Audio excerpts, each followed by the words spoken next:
विराजमान माता भगवती जगत जननी जो भक्तों पर अकारण करुणा करने वाली है, राज राजेश्वरी है, जिनके इच्छा मात्र से इस सृष्टि का सृजन पालन और संहार हो जाता है, जो दुष्ट विदारिणी और शत्रु संहारिणी कही जाती है, जिसकी वंदना स्वतः ब्रह्मा विष्णु महेश जैसे देवता भी करते हैं, जो भक्तों से माँ की तरह प्रेम करने वाली है, ऐसी करुणामयी माँ भगवती माँ काली के चरणों में हम कोटि कोटि प्रणाम करते हैं। और उनके दर्शनों के लिए आए हुए समस्त सूक्ष्म शक्तियों को हनुमान जी महाराज, गणेश जी महाराज, भैरवनाथ, ग्राम देवता,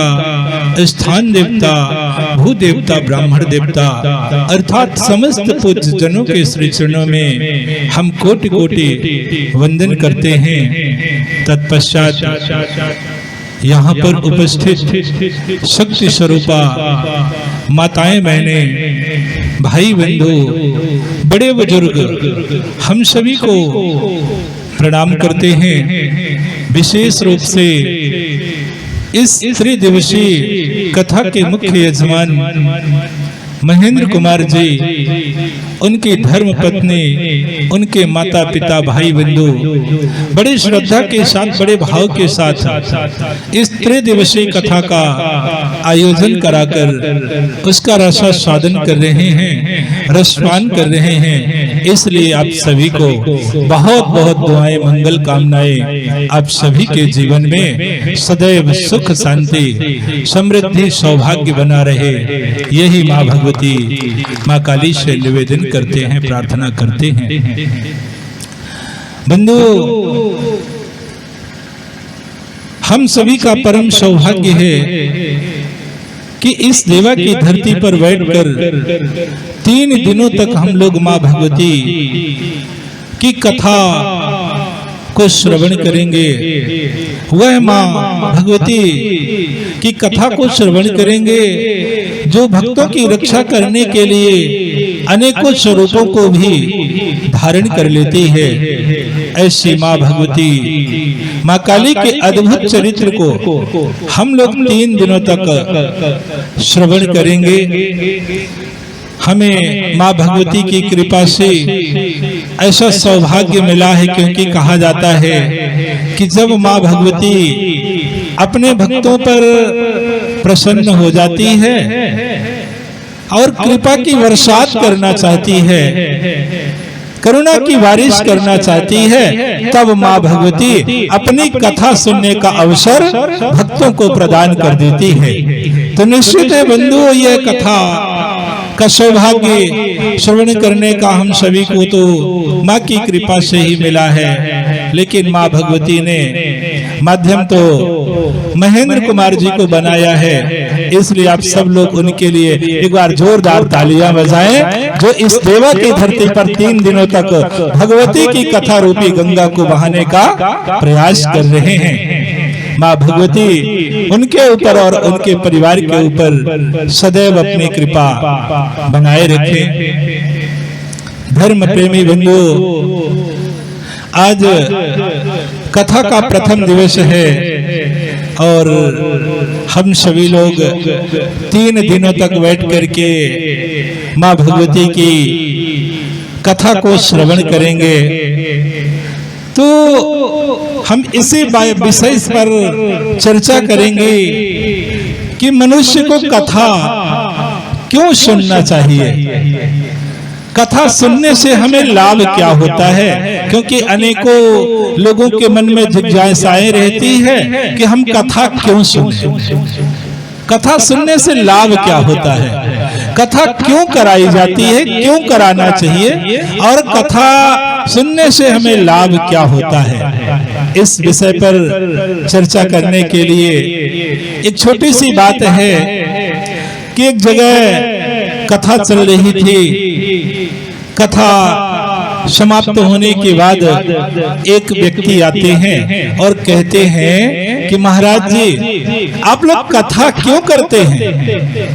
आप लोग कथा क्यों करते हैं? तो हमने कहा कि भाई आप दुकान क्यों करते हैं? क्योंकि हमें पता था कि वो कपड़े की दुकान थी, तो हमने कहा कि भाई आप दुकान क्यों करते हैं, क्यों खोलते हैं दुकान? तो उन्होंने कहा कि महाराज जी, हम दुकान इसलिए खोलते हैं पैसा कमाने के लिए। उनके मन में विचार आया कि शायद कथा भी आप लोग पैसे के लिए ही करते होंगे, लेकिन हमने मौका ही नहीं दिया बोलने के लिए। हमने तुरंत अगला प्रश्न कर दिया कि भाई पैसा क्यों कमाते हैं, पैसा क्यों कमाते हैं? तो उन्होंने कहा कि महाराज जी, पैसा क्यों कमाते हैं? आराम से रहने के लिए, आराम से जीने के लिए, खाने के लिए पैसा कमाते हैं। हमने कहा कि भाई खाते क्यों हैं? अब प्रश्न पर प्रश्न बढ़ता चला जा रहा। हमने कहा खाते क्यों हैं? तो उन्होंने कहा कि महाराज जी, अच्छी बात कर रहे हैं, हम जीने के लिए खाते हैं, हम जीने के लिए खाते हैं। तो हमारा अगला प्रश्न था कि भाई इस दुनिया में जीते क्यों हैं? इस दुनिया में जीते क्यों हैं? इस बात को सुन करके, इस प्रश्न को सुन करके तो व्यक्ति मौन हो गया, निरुत्तर हो गया कि हम इस दुनिया में जीते क्यों हैं। शायद अधिकांशतः लोगों को यही पता ना होगा कि हम लोग दुनिया में जीते क्यों हैं। क्या हम लोग केवल खाने कमाने के लिए जीते हैं, धन संपत्ति, घर गाड़ी कार बंगला बना लेने के लिए ही जीते हैं, या और कुछ करने के लिए जीते हैं? तो जब हमने कहा कि भाई अब जीते क्यों हैं दुनिया में, तो निरुत्तर हो गया। उसी तरह से शायद किसी के पास यह उत्तर नहीं होगा कि हम दुनिया में जीते क्यों हैं। बंधुओं, सच्ची बताऊं, दुनिया में हम जीते क्यों हैं, यही तो कथा बताती है। कथा में जाने से ही हमें ज्ञान होता है कि हम इस दुनिया में केवल खाने कमाने के लिए नहीं आए हैं, घर गाड़ी कार बंगला बना लेने के लिए नहीं आए हैं। ये मनुष्य का जीवन हमें केवल खाने कमाने के लिए नहीं मिला, यह मनुष्य का जीवन तो हमें भगवत प्राप्ति करने के लिए मिला था। लेकिन हम लोग कथा के अभाव में, कथा के अभाव में, कथा न सुनने के कारण, सत्संग न सुनने के कारण ही हम लोग अपने लक्ष्य से वंचित हो गए हैं, भटक गए हैं अपने लक्ष्य से। इसीलिए तो कहा गया है ना कि आए थे हरि भजन को ओटने लगे कपास। हम लोग भगवत प्राप्ति करने के लिए आए थे, लेकिन हम लोग उस रास्ते से भटक करके केवल खाने कमाने के लिए ही जी रहे हैं। तो बंधुओं, कथा से ही हमें ज्ञान होता है कि हम इस दुनिया में जीते क्यों हैं। ऐसा ज्ञान हमें कथा से ही होता है। तो यह कथा का आज प्रथम दिवस है और हम सभी लोगों ने मिल करके, हमारी माताएं बहनें सिर पर मंगल कलश रखकर, कलश यात्रा निकालकर हम लोगों ने नगर भ्रमण किया है। तत्पश्चात माँ भगवती, माँ काली की आरती किए, उनका पूजन किए। तो उनके विषय में भी जानना परम आवश्यक होता है। माँ भगवती के विषय में भी जानना परम आवश्यक होता है कि वह कौन है। वैसे तो बंधु, माँ भगवती के विषय पर जानने की सामर्थ्य किसी के पास नहीं है। शेष शारद भी माँ के विषय पर नहीं जानते, क्योंकि देवी भागवत में एक प्रसंग आता है कि वेद भी माँ को पूर्ण रूप से नहीं जानते। वेद क्यों नहीं जानते माँ को पूर्ण रूप से? क्योंकि वेदों की उत्पत्ति करता भी माँ है। तो जब माँ भगवती ही वेदों को उत्पन्न करने वाली है, तो वेद माँ के विषय पर कैसे जान सकते हैं? जैसे कोई छोटा सा बच्चा हो, नन्हा सा बालक हो, तो वह कभी अपने माता पिता के बचपन को क्या वो देख सकता है? कभी नहीं देख सकता।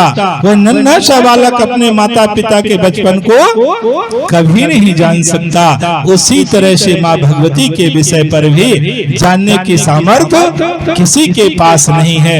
अरे एक नन्हा सा धूल का कण जब हवाएं चलती है ना, तो हवा के झकोरे से ऊपर उठता है, परंतु बंधुओं सच्ची कह रहा हूँ, वो नन्हा सा धूल का कण पृथ्वी की लंबाई चौड़ाई को, पृथ्वी की विशालता को कभी नहीं जान सकता। उसी तरह से पानी की एक बूंद नदी के धार के साथ बहती तो चली जाती है, सागर में मिल जाती है, लेकिन वह सागर की गहराई को कभी नहीं जान पाते। उसी तरह से माँ भगवती के विषय पर भी कोई नहीं जान सकता। अरे जिसके चरणों में स्वतः ब्रह्मा विष्णु महेश जैसे देवता हाथ जोड़ करके खड़े रहते हो, तो फिर हम तुच्छ मनुष्यों की बात ही क्या है। फिर भी बंधु, माँ तो माँ ही होती है। जिस तरह से आप लोगों ने देखा होगा, अनुभव किया होगा कि छोटा सा बालक है, नन्हा सा बच्चा है, और उस बच्चे से बोलना भी नहीं आता, बोलना भी उस बच्चे से नहीं आता, वो तोतला करके बोलता है। तो बंधुओं सच्ची कह रहा हूँ, उन तोतले शब्दों को भी सुन करके माँ अति प्रसन्न हो जाती है। उसी तरह से माँ भगवती भी हम लोगों के टूटे फूटे शब्दों को सुन करके प्रसन्न हो जाएगी और हम लोगों के ऊपर कृपा की, करुणा की बरसात कर देगी।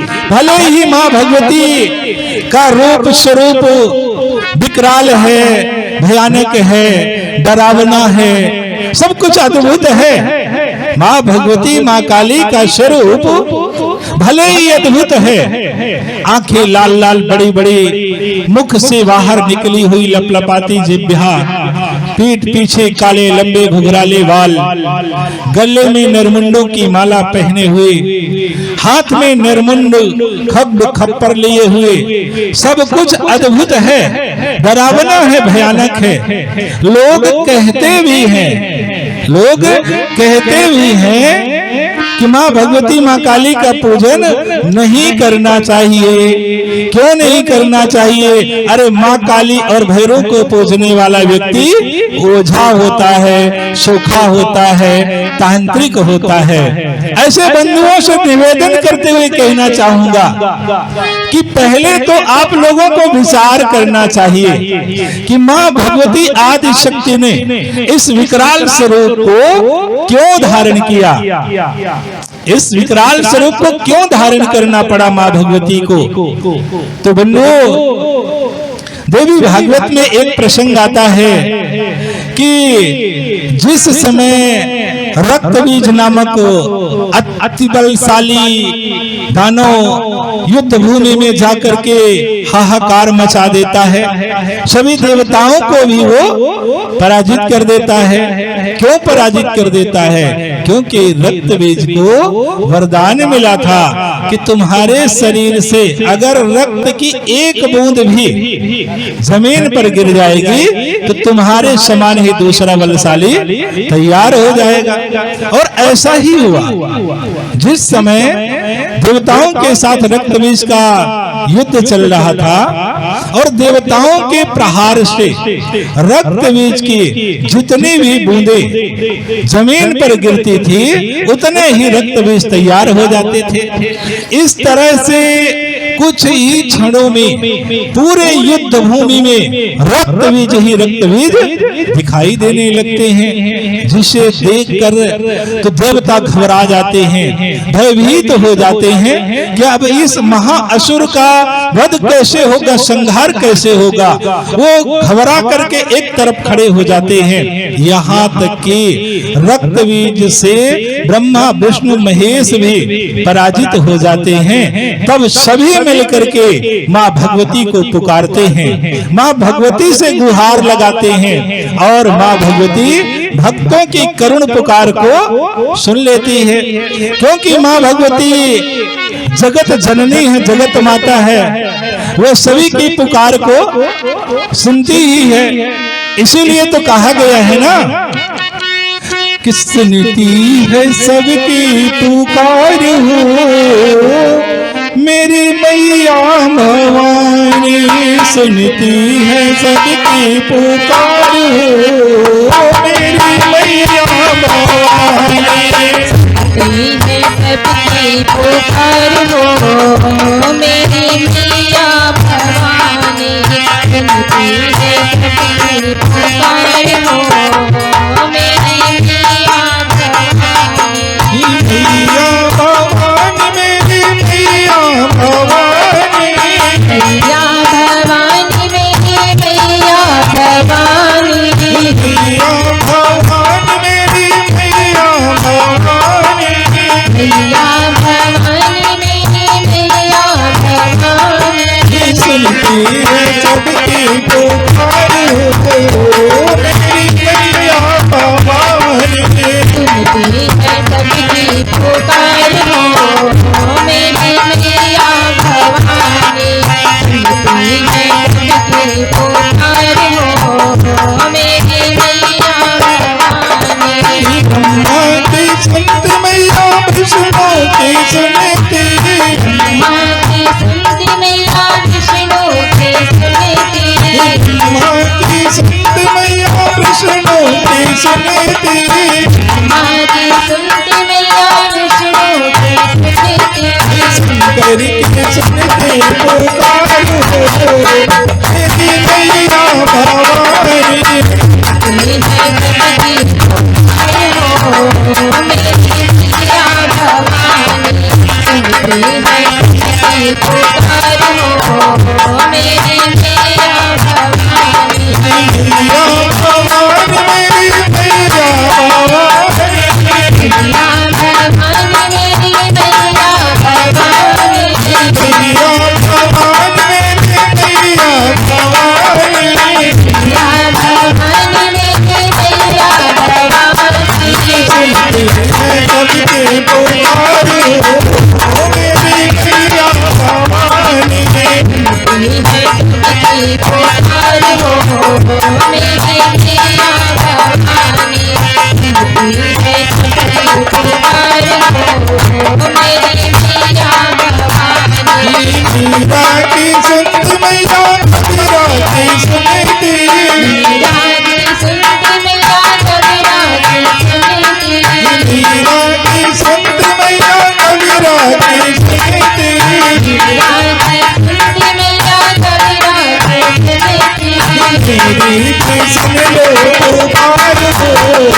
मेरी मैया भवानी, सुनती है सबकी पुकार हो मेरी मैया भवानी, सुनती है सबकी पुकार हो मेरी मैया भवानी, मैया भवानी मेरी मैया भवानी, मैया भवानी मेरी मैया भवानी, मैया भवानी मेरी मैया भवानी, मैया भवानी मेरी मैया भवानी, सुनती है सबकी पुकार हो मेरी मैया भवानी, सुनती है सबकी पुकार हो मेरी मैया भवानी, सुनती है सबकी पुकार हो मेरी मैया भवानी।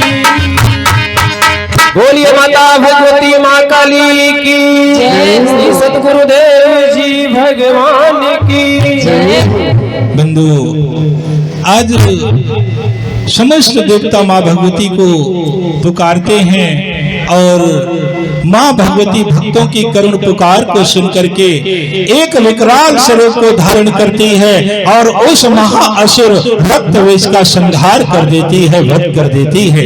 बंधु, माँ भगवती के इस विकराल स्वरूप को देख करके तो बड़े बड़े दानव थर थर कांपने लगते हैं, उनके पैरों के नीचे से जमीन खिसक जाती है। ताम्रासुर विडालाक्ष जैसे महाबलशाली दानव माँ भगवती माँ काली के हुंकार मात्र से जल करके राखों का ढेर हो जाया करते हैं। ऐसी माँ भगवती माँ काली के चरणों में हम कोटि कोटि प्रणाम करते हैं। जो भक्तों की रक्षा करने के लिए अनेकों स्वरूपों को भी धारण कर लेती है। बंधुओं, माँ भगवती आदि शक्ति ने जब अनेकों स्वरूपों को धारण करने के बाद भी उन असुरों का संहार नहीं कर पाती थी, वध नहीं कर पाती थी, तब अत्यंत क्रोधित होकर के इस विकराल स्वरूप को धारण करती थी। लेकिन आज लोग कहते हैं कि माँ काली का पूजन नहीं करना चाहिए। माँ काली भैरव को पूजने वाला व्यक्ति ओझा होता है, सोखा होता है, तांत्रिक होता है। बंधु, ऐसे लोगों से कहना चाहूंगा कि आप लोग विचार कीजिए कि जिस माँ ने हम सब की रक्षा करने के लिए, भक्तों की रक्षा करने के लिए अपने सुंदर स्वरूप का भी त्याग करने में देरी नहीं करती, हमें उस माँ का पूजन करना चाहिए या नहीं करना चाहिए, यह आप खुद विचार कर लीजिए। लेकिन मेरे विचार से तो उसी माँ का पूजन होना चाहिए, उसी माँ की ज्योति हर घर में जलनी चाहिए, उसी माँ की आरती हर घर में होनी चाहिए, जो हम सब की रक्षा करने के लिए अपने सुंदर स्वरूप को भी त्याग करके एक विकराल स्वरूप को धारण कर लेती है। बंधुओं, माँ भगवती आदि शक्ति ने भक्तों की रक्षा करने के लिए जितने भी स्वरूपों को धारण किया था, उन समस्त स्वरूपों में से सबसे ज्यादा तेजवान, सबसे ज्यादा ऊर्जावान और सबसे जल्दी प्रसन्न होने वाला अगर कोई स्वरूप है ना, तो वह माँ भगवती माँ काली का ही स्वरूप है। अरे वह तो नाम लेने मात्र से प्रसन्न होकर के अपने भक्तों को निर्भय बना देती है, निर्भयता का वरदान दे देती है। बंधु, सभी प्रकार के दुखों से मुक्ति पाने के लिए हमें माँ भगवती माँ काली की ही आराधना करनी चाहिए। क्यों करनी चाहिए? क्योंकि उन्हें शत्रु संहारिणी और दुष्ट विदारिणी कहा गया है। वह अपने भक्तों के शत्रुओं को क्षण मात्र में नष्ट कर देती है। वह शत्रु चाहे जिस रूप में हो, भूत प्रेत के रूप में हो, पितर के रूप में हो, रोग के रूप में हो या आर्थिक तंगी के रूप में हो, इन सभी प्रकार के शत्रुओं का माँ भगवती संहार करके, वध करके अपने भक्तों को निर्भय बना देती है।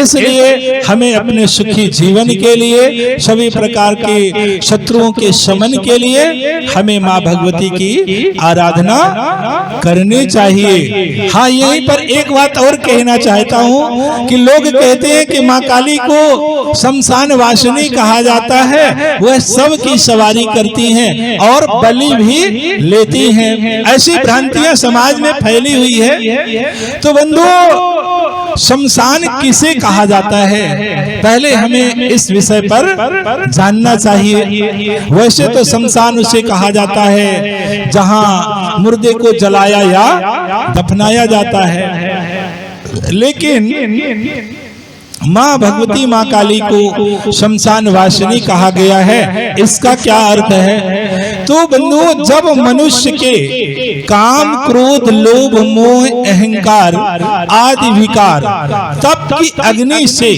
जल करके नष्ट हो जाते हैं, पर अब ये जलते कहाँ हैं? तो हृदय रूपी भूमि पर।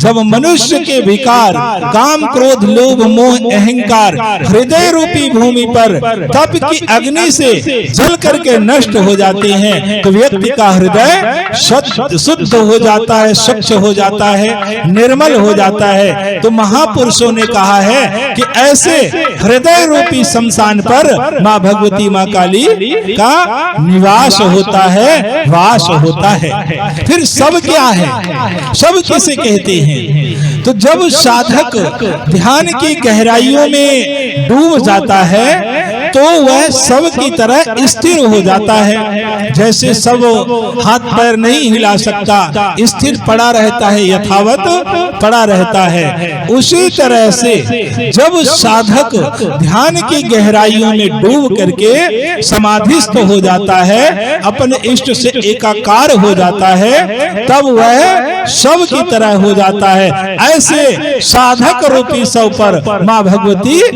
की सवारी होती है। बंधुओं, लोग कहते हैं कि माँ काली बलि लेती है, तो इस विषय पर मैं तो सिर्फ इतना ही कहना चाहता हूँ कि कोई भी देवी देवता बलि नहीं लेता। यह निरर्थक लोग कहते हैं कि देवी देवता बलि लेते हैं। आप लोग स्वतः विचार कीजिए कि अगर यहाँ पर दुर्गंध युक्त वातावरण होता तो आप लोग यहाँ कितने मिनट बैठते?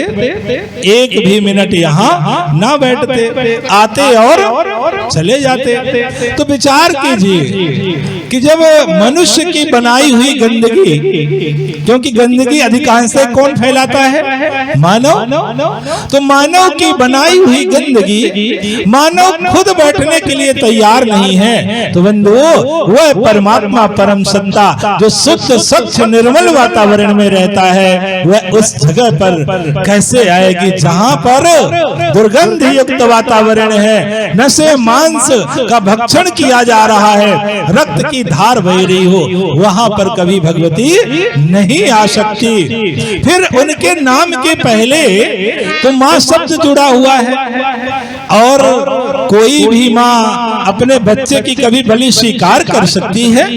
नहीं कर सकती है। माँ तो अपने बच्चे की हर पल रक्षा करती है। तो बंधुओं विचार कीजिए कि वह तो जगत माता है, जगत जननी है, वह कभी बलि नहीं लेती। लोग व्यर्थ में कहते हैं, हाँ कोई कहता है कि बलि कोई देवी या देवता लेता है, तो उससे आप लोग कहना कि भैया जिस जीव को कहो हम खरीद करके ला देते हैं, जहां पर कहो वहां हम खड़ा कर देते हैं, फिर हाथ जोड़ करके देवी और देवता से निवेदन करना कि हे देवी हे देवता, हमने आपके लिए बलि ला करके खड़ा कर दिया है, अब आप कृपा करिए और इस जीव को स्वीकार कर लीजिए। बंधु ऐसा करने से अगर वह जीव गिरता है, मर जाता है, तो मान लेना कि कोई देवी देवता बलि लेता है। और यदि इतना नहीं हुआ तो फिर निरापराध जीवों की हत्या मत करना, ये पाप नहीं महापाप है। उन जीवों को भी जीने का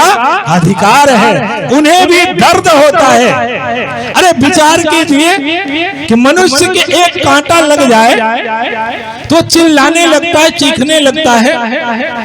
कांटे के दर्द को सहन करने की सामर्थ्य नहीं है। जब तक कांटे का दर्द ठीक नहीं हो जाता तब तक वह नाना प्रकार से डॉक्टरों के पास दौड़ता है, इंजेक्शन लगवाता है, दवाइयां खाता है। लेकिन वही मानव जिसके पास एक कांटे के दर्द को सहन करने की सामर्थ्य नहीं है, वही मानव दूसरे जीव की मुंडी पकड़कर उसका गला काट देता है। मेरे भाई, क्या उस जीव को दर्द नहीं होता होगा? विचार करने की बात है। उसे भी दर्द होता होगा, उसे भी दर्द होता होगा। इसलिए निरापराध जीवों की हत्या करना बंद कर दीजिए। कोई देवी देवता बलि नहीं लेता।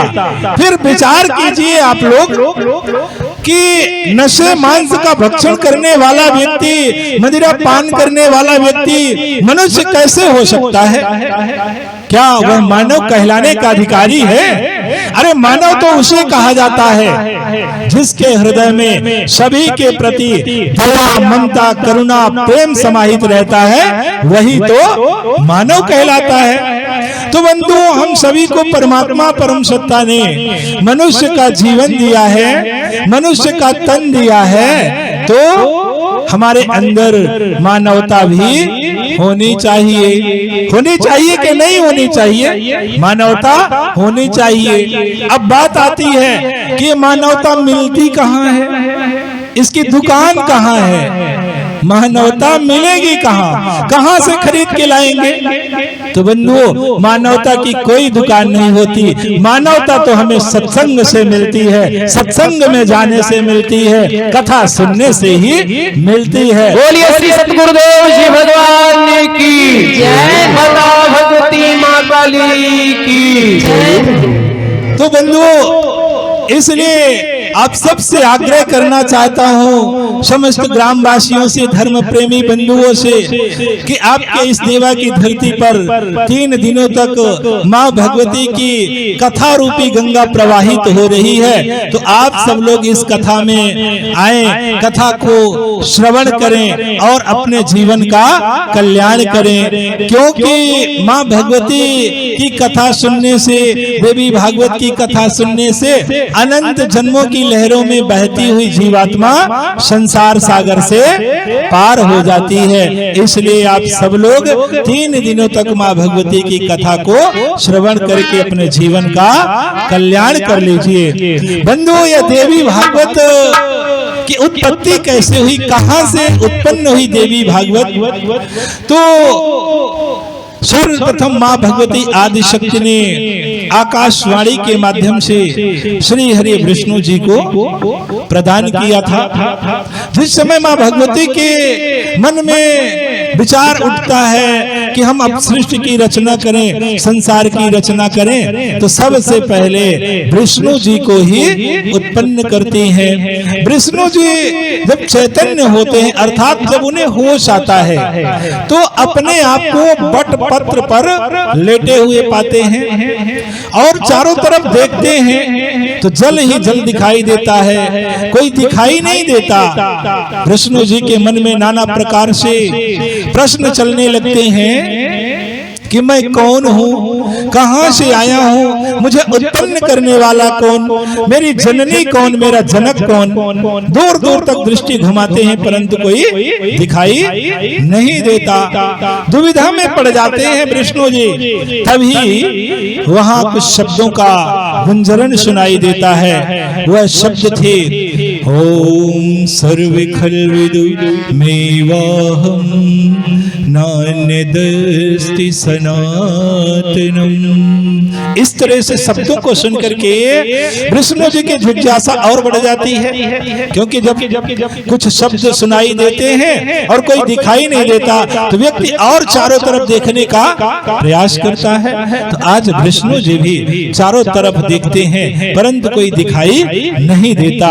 तब श्री हरि विष्णु जी इन्हीं शब्दों को हृदय गम्य कर लेते हैं, अर्थात इन्हीं शब्दों का निरंतर जाप करना प्रारंभ कर देते हैं। इन्हीं शब्दों का जाप करना प्रारंभ कर देते हैं। कई वर्ष बीत जाते हैं जाप करते हुए।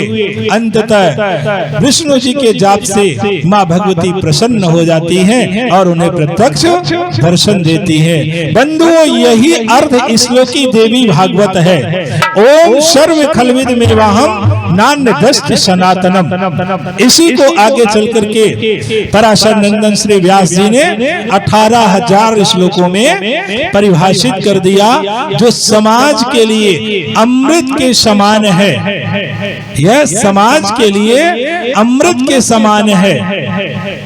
क्यों अमृत के समान है? क्यों इस पुराण को सबसे श्रेष्ठ पुराण कहा गया है?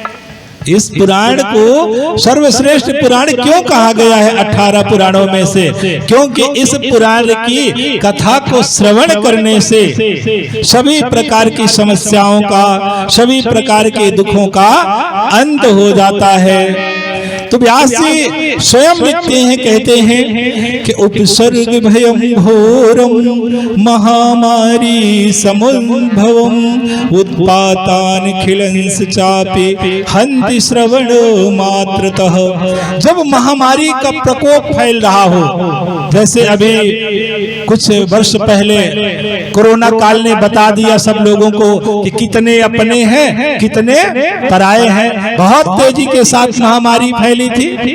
तो जब महामारी फैल रही हो, उल्का पात उठ रहे हो, अनावृष्टि होती हो या अतिवृष्टि होती हो, इन सभी प्रकार के समस्याओं के समाधान के लिए देवी भागवत की कथा को श्रवण करना चाहिए। भगवती की साधना, उपासना, आराधना करना चाहिए। फिर व्यास जी आगे लिखते हैं, और क्योंकि जानते थे व्यास जी कि कलयुग के लोग बड़े ज्ञानी होंगे, बड़े तार्किक होंगे, तर्क करेंगे, तो व्यास जी इसीलिए आगे और लिख दिया। उन्होंने कहा है कि और कौन कौन सी समस्या दूर हो सकती है। तो व्यास जी आगे लिखते हैं कि बाल ग्रह कृतम यच्च भूत प्रेत कृतम भयम देवी भागवतस्यास्य श्रवणादयाति दूरतः।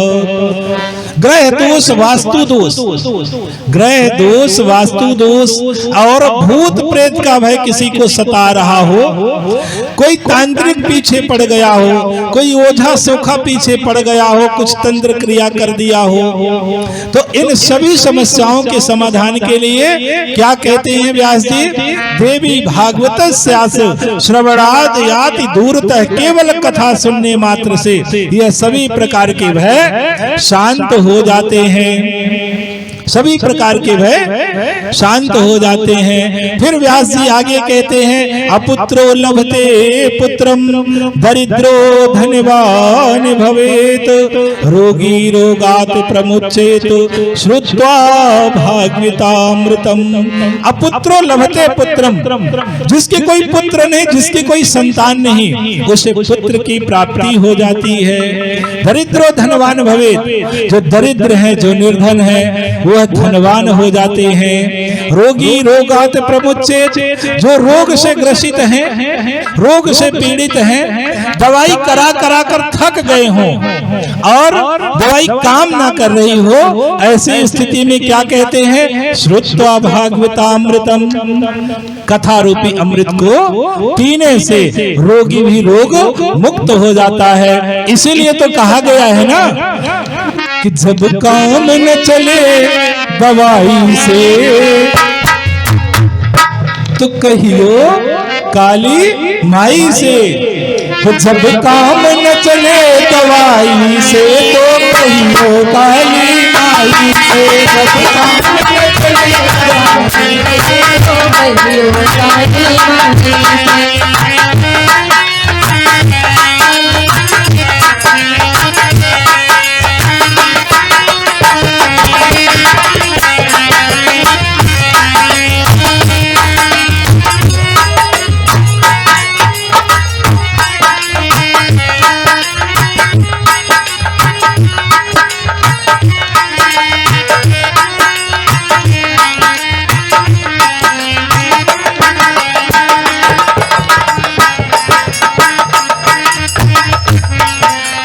कहियो काली माई से, यहाँ कहियो काली माई से, कहियो काली माई से, हाँ कहियो काली माई से, कहियो काली माई से, यहाँ कहियो काली माई से, कहियो काली माई से, हाँ कहियो काली माई से।